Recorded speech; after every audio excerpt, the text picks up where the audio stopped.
O Renascimento foi um movimento artístico, filosófico e cultural que lançou o ser humano a uma experiência de aperfeiçoamento como poucas na história da humanidade.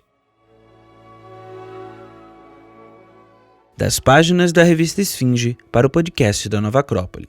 O artigo de hoje é O Renascimento, modelo para a construção de um futuro melhor.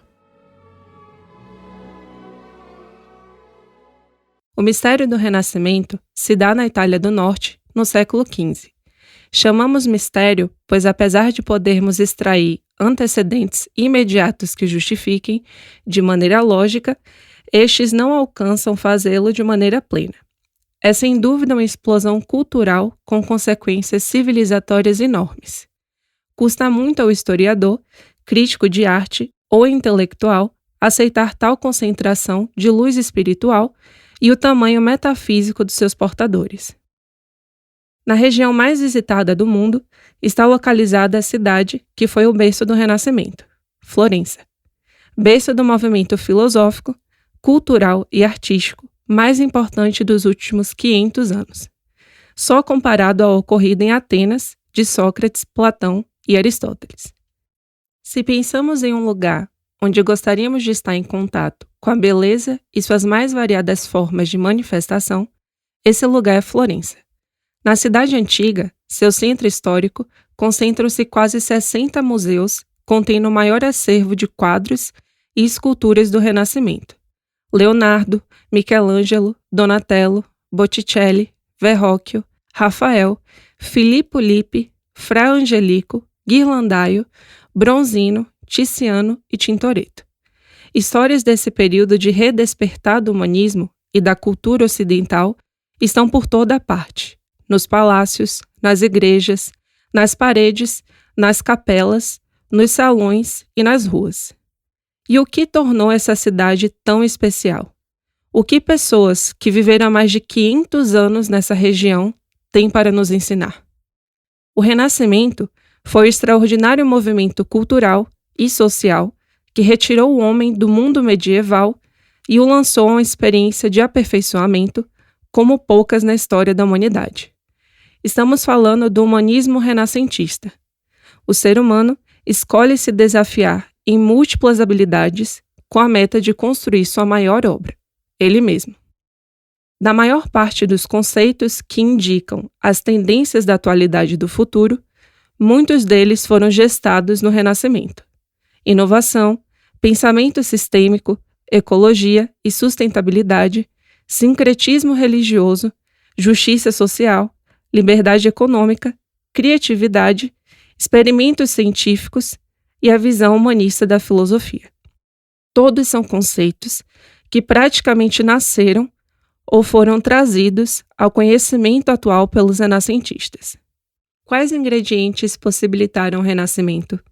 Uma fórmula bastante conhecida para alcançar qualquer objetivo, mas espetacularmente poderosa.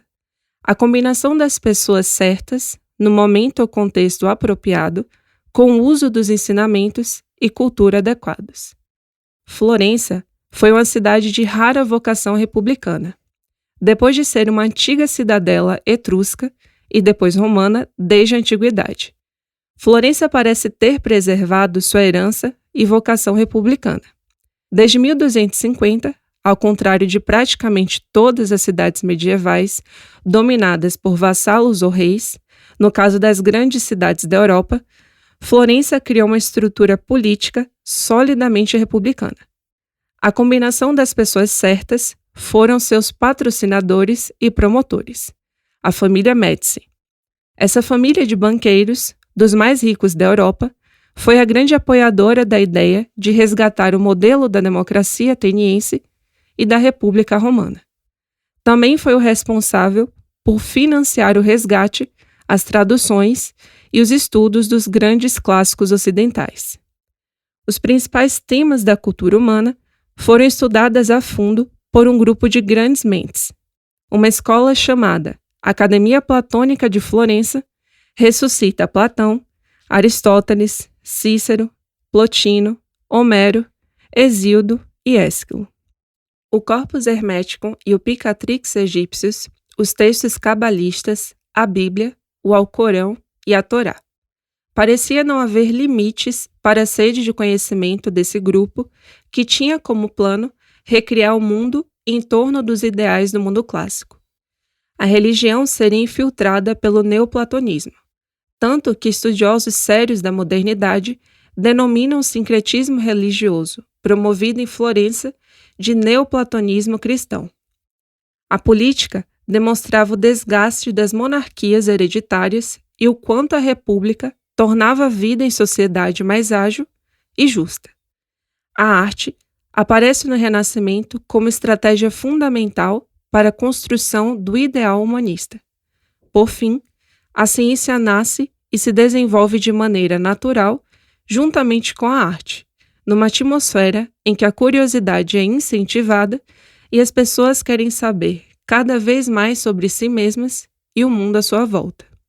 E por falar em arte e ciência, Leonardo da Vinci é o símbolo do ser humano renascentista.